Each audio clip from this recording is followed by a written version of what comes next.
March 2026. 50 Cent is under attack from every single direction. And from Papoose to T.I. to King Harris to Domani Harris, nobody is backing down. With Papoose dropping his latest diss track over 50's own beat, it's really the moment where the entire hip-hop community is asking one question. Can Curtis Jackson actually survive a unified assault? And now before we go any further, be sure to leave a like and subscribe because 50 Cent's fans are going to be in the comments defending their king. But the truth is about to be exposed. This isn't just rap beef anymore. This is a calculated takedown. A family defending their mother. A lyricist defending his respect. And an industry finally tired of 50 Cent's endless trolling. For 22 years, Curtis Jackson has weaponized controversy. But in 2026, that weapon has been turned against him. And what we're witnessing right now is nothing less than the systematic dismantling of 50 Cent's untouchable reputation. Let me take you back to January 2026. That's when this entire situation started spiraling out of control. 50 Cent, fresh off announcing his final lap 2026 world tour with over 50 dates globally, decided to start the year the only way he knows how, by disrespecting people. His target, Papoose and his girlfriend, world champion boxer Claressa Shields. Now for those who don't know, Papoose is one of the most technically gifted lyricists in hip-hop history. The man who gave us the alphabetical slaughter verse.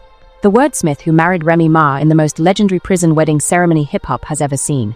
But commercially, Papoose never reached the heights that 50 Cent did. And 50 knows this.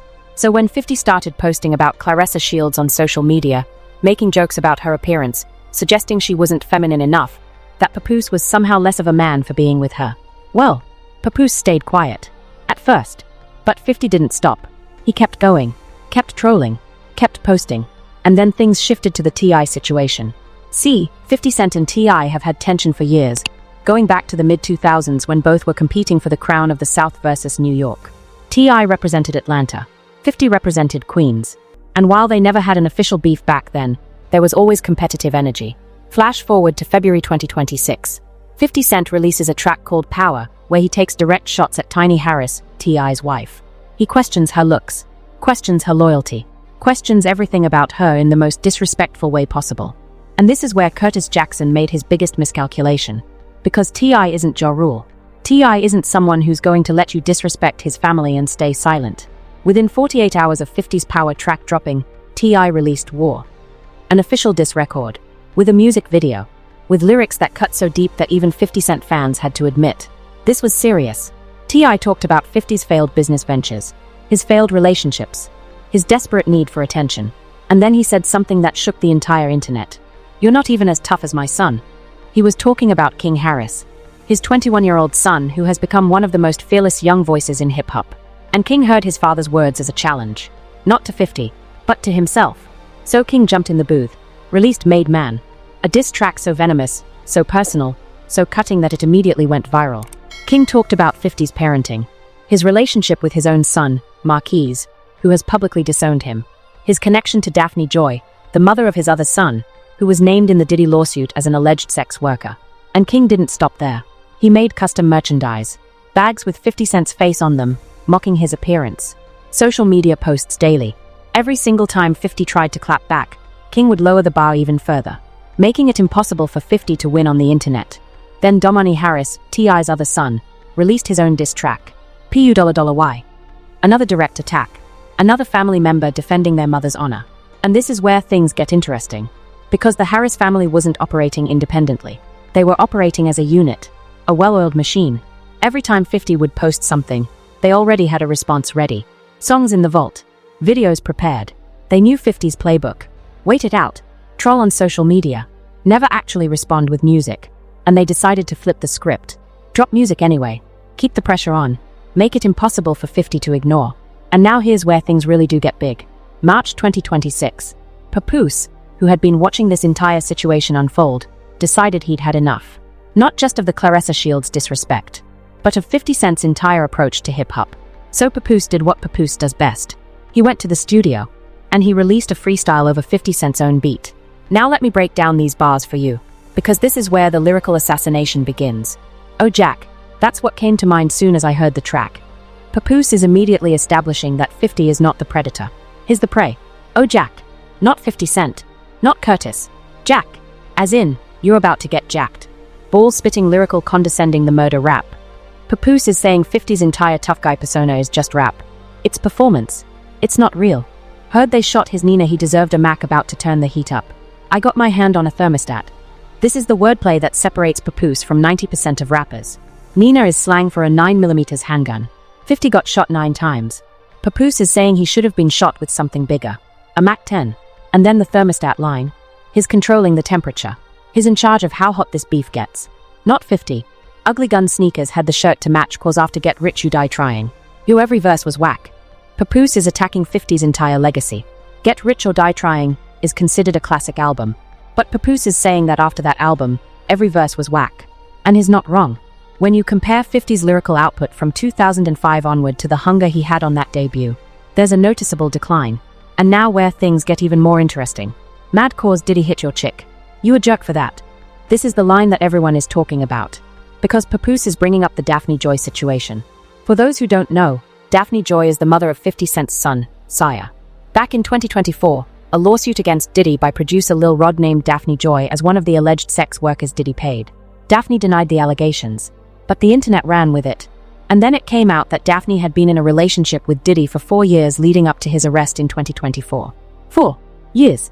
While 50 Cent was publicly trolling Diddy about his legal troubles, making a documentary about him, posting memes daily, his own baby mother was allegedly in a relationship with the man.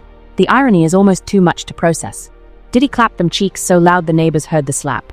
Papoose is being vulgar here. Intentionally. Because he knows it's going to get under 50's skin. That's why you made that documentary. You was hurt from that. This line is brutal. Because it recontextualizes 50's entire obsession with Diddy. For years, people thought 50 was just trolling. Just being 50. But Papoose is suggesting that it was personal. That 50 was actually hurt. Emotionally. That all the jokes, all the memes, all the documentary work. It was a defense mechanism. I heard she Five Guys and they bring a burger back. Another wordplay gem. Five Guys is a burger chain. But Papoose is also saying Daphne Joy has been with multiple men. And they all return to her. Like ordering fast food. But now let me tell you something that's even crazier. Spoke to some conspiracy theories. They said the earth is flat. They also said you work for Illuminati. Nervous rat. Papoose is addressing the theories that have circulated about 50 for years. That he's a federal informant. That he's working with powerful forces. That his immunity from serious consequences isn't just luck. It's protection. Now, I'm not saying these theories are true, but the fact that Papoose is bringing them up shows he's willing to go into the darkest corners of 50's reputation. What would make this chump think that he could spit a burst with Pap? This is confidence. Pure, unfiltered confidence. Papoose knows he's the better lyricist. And he's daring 50 to actually step in the booth and try. Somebody better pray for this expletive. Where the church is at. Papoose is saying 50 needs divine intervention at this point. Because lyrically he can't compete. If it wasn't for M, you'll be looking for a purse to snatch. This might be the most disrespectful line in the entire track. Because Papoose is saying that without Eminem and Dr. Dre signing 50 to Shady/Aftermath, 50 Cent would be a nobody. A purse snatcher. A common criminal. Not a rap icon. And honestly, there's truth to that. 50's talent was undeniable. But Eminem's cosign is what made him a superstar. Bought your girl a wig, then you told her to return it back. Papoose is calling 50 cheap. Petty. The kind of man who would buy his girl a gift, and then take it back. 50, you a petty son of a expletive. Bernie M. Bernie Madoff reference. 50 is a scam artist. A fraud. Someone who built his empire on lies. And here's where things get really important for the culture. When Papoose dropped this track, 50 Cent responded exactly how everyone expected. He didn't get in the booth.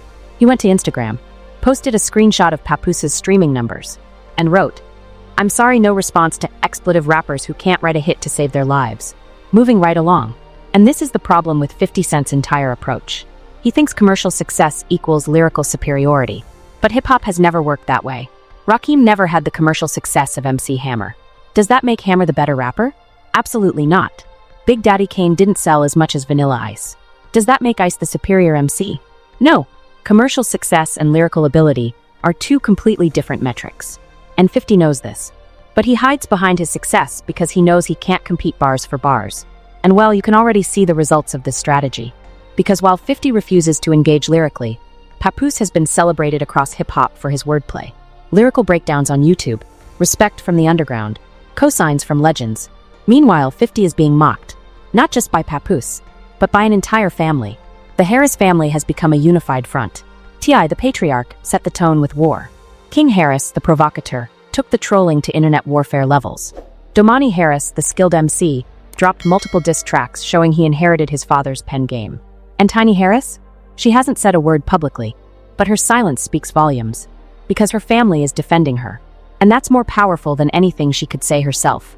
And when things get even weirder, let me tell you about the timeline of events in just the last 72 hours. March 6, 2026.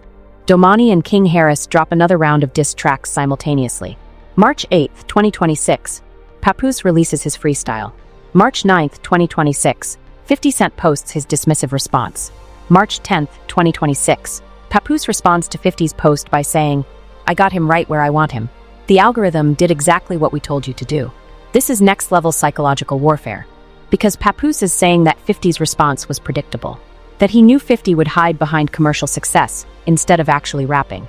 And by doing so, 50 proved Papoose's point. He can't compete. He won't compete. And when you trace this back to the beginning of 50's career, you see a pattern. 50's most celebrated beef was with Ja Rule. And yes, 50 destroyed Ja commercially. But lyrically, the songs were more about catchy disses than complex wordplay. Wanksta was a hit because it was infectious, not because it was technically brilliant. Back Down worked because of the production and the confidence, not because of intricate metaphors. 50's strength has always been his ability to make disrespect entertaining, to package beef as content, to turn conflict into commerce. But in 2026, with streaming, social media, and a generation that values authenticity over radio play, that formula doesn't work the same way. And really overall, when you just look at the bigger picture, 50 Cent is currently beefing with approximately 15 different people.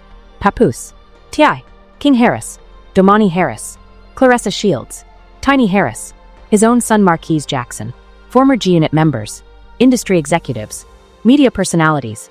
The list goes on. And this is where 50's strategy has completely backfired. Because when you're beefing with everyone, you're not the protagonist anymore. You're the villain. And not the cool villain. The desperate villain. The one who needs constant conflict to stay relevant. And I mean, when you just think about it, that's exactly what's happening. 50 hasn't released a proper studio album since Animal Ambition in 2014. 12 years ago, his television shows, Power and its spin-offs have been successful.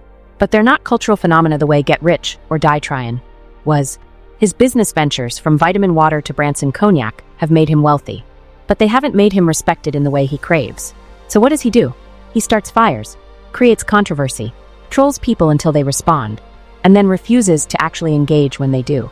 It's the definition of agent provocateur behavior, which, ironically, is the title of Papoose's diss track. But here's the thing that nobody's really talking about. The Daphne Joy situation is going to haunt 50 Cent for the rest of his career.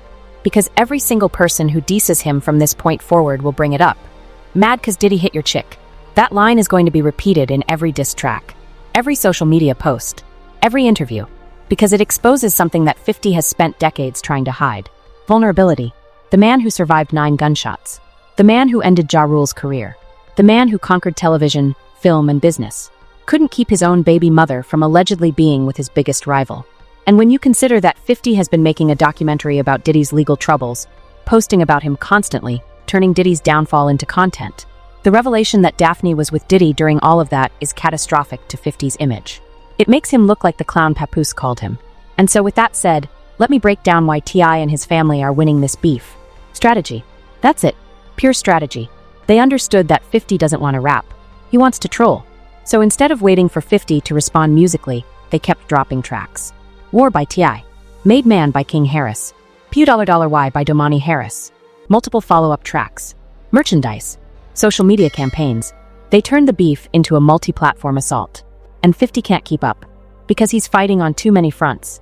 Every time he responds to T.I., Papoose drops something. Every time he responds to King Harris, Domani has another track ready. It's asymmetric warfare. And 50, for all his business acumen and street smarts, doesn't know how to handle it. Because his playbook from 2003 doesn't work in 2026. In 2003, if you had a beef, you needed radio play, music video rotation on MTV and BET, physical album sales. 50 controlled all of those lanes. He had Eminem and Dr. Dre behind him. Interscope Records' full promotional machine. But in 2026, anyone can drop a track and have it go viral. Anyone can create merchandise and sell it directly to fans. Anyone can build a social media campaign without needing a major label. The Harris family understood this. Papoose understood this. And they are using it to expose 50's biggest weakness. He can't rap with them. And now let me tell you what people are finding when they dig into the history. 50 Cent has been operating under a protection complex for 2 decades. What do I mean by that? He's always had someone bigger protecting him from real consequences. First it was Eminem and Dr. Dre. When 50 was beefing with Ja Rule and Murder Incorporated, he had Shady O Aftermath's legal and financial power behind him. When 50 was having issues with other rappers, he had G-Unit as a crew. When 50's solo career started declining, he pivoted to television with Power on Starz Network. He's never been in a position where he's truly alone. Until now. Eminem isn't getting involved in this beef. Dr. Dre isn't co-signing 50's behavior. G-Unit is fractured, with members like Young Buck openly feuding with 50. And television success doesn't translate to rap credibility. So when Papoose says if it wasn't for M, you'll be looking for a purse to snatch, he's speaking to a truth that 50's fans don't want to acknowledge. 50's success was manufactured. His talent was real, don't get me wrong. But the platform, the opportunity, the machine that turned him into a superstar, that was Eminem's gift. And when you look at 50's behavior over the last few years, it screams insecurity. The constant need for attention. The inability to let beefs die. The trolling of people who pose no threat to his legacy. It's all compensation. For what? For the fear that without controversy, people will forget about him. That without beef, his music won't be relevant. That without trolling, he's just another rapper from the early 2000s who aged out of the culture. And here's where things get absolutely crucial for understanding this moment. Hip-hop is watching. Legends are watching. Nas, Jay-Z, Eminem, Snoop Dogg, Dr. Dre. None of them are publicly supporting 50 in this beef. That silence is deafening. Because in hip-hop, when you're right, your peers will co-sign you. When Kendrick Lamar was beefing with Drake, you saw legends lining up to praise Kendrick's lyricism. When Pusha T dismantled Drake with the story of a Don, even people who weren't fans of Pusha had to respect the pen. But with 50, silence. Because the culture knows he's wrong. Disrespecting women like Domani Harris and Claressa Shields isn't hip-hop. Refusing to actually rap when challenged isn't hip-hop. Hiding behind commercial success instead of proving yourself lyrically isn't hip-hop. 50 Cent has become everything that real hip-hop stands against. A manufactured controversy machine. A troll with a budget. A man who uses the culture for profit without respecting the culture's values. And Papoose, T.I., King Harris, and Domani Harris are reminding everyone of what hip-hop is supposed to be. Defense of family. Lyrical superiority. Authenticity. Courage to stand up regardless of commercial consequences. And when you just see what's been happening in real time, the internet has chosen sides. And it's not the side 50 wants. Comment sections under 50's posts are filled with people posting Papoose's lyrics. Posting clips from King Harris's diss tracks. Posting screenshots of Daphne Joy with Diddy. 50's own fans are starting to turn on him. Not because they don't respect his legacy, but because they are tired of watching him embarrass himself. There's a saying in hip-hop, know when to fall back. 50 Cent never learned that lesson. He's still operating like it's 2003 and he's invincible. But it's 2026, and he's bleeding out. Lyrically, culturally, reputationally, and the saddest part, he's doing it to himself. Nobody forced him to go after Domani Harris. Nobody forced him to disrespect Claressa Shields. Nobody forced him to troll Papoose for months. He chose this, and now he's facing the consequences. Multiple opponents, multiple diss tracks, multiple angles of attack, and no way to win. Because the only way to win would be to get in the booth and out-rap them. And 50 Cent knows he can't do that.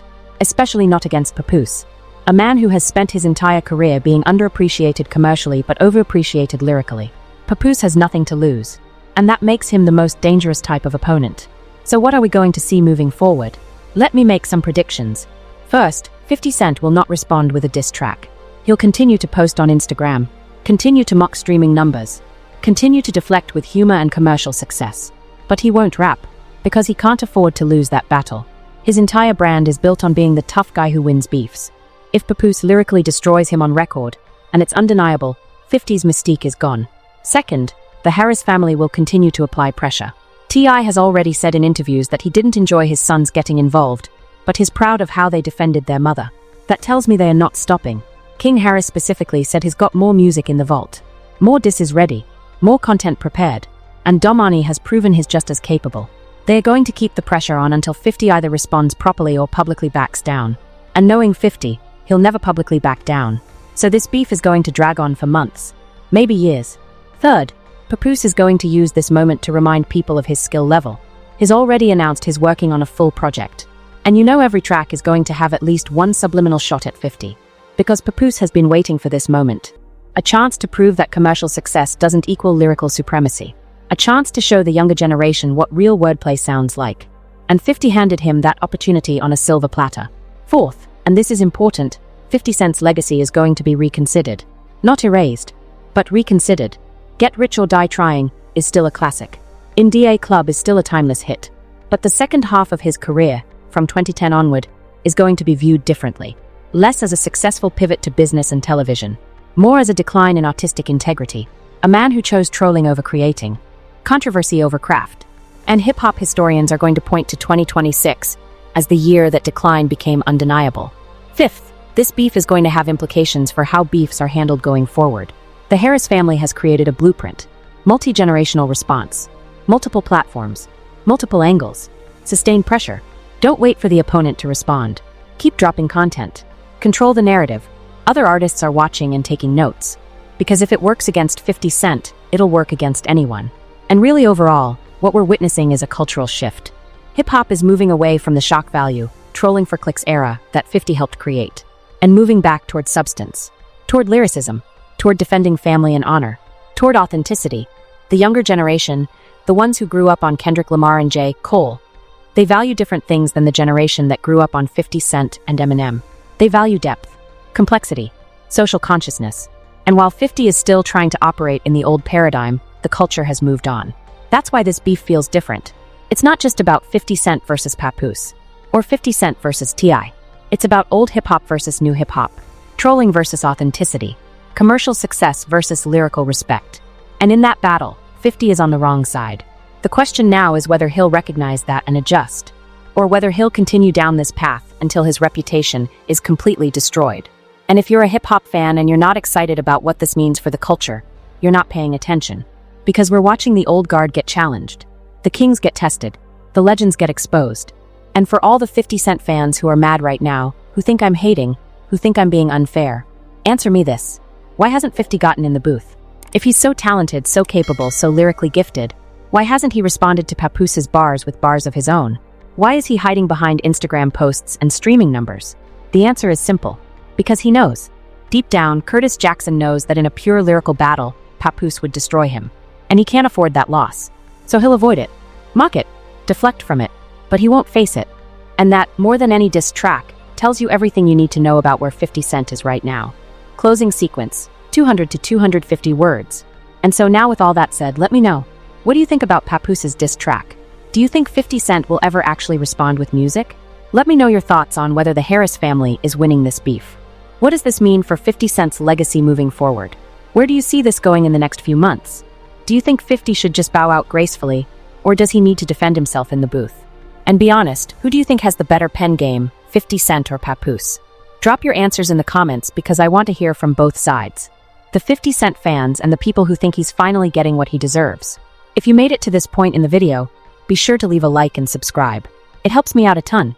I can't thank you enough for watching. Your support means everything, and I hope you have a great day. But in the meantime, if you want to see how King Harris has been absolutely destroying 50 Cent on social media with the most creative trolling hip-hop has ever seen, well, you're not going to want to miss this one. So check out the suggested video.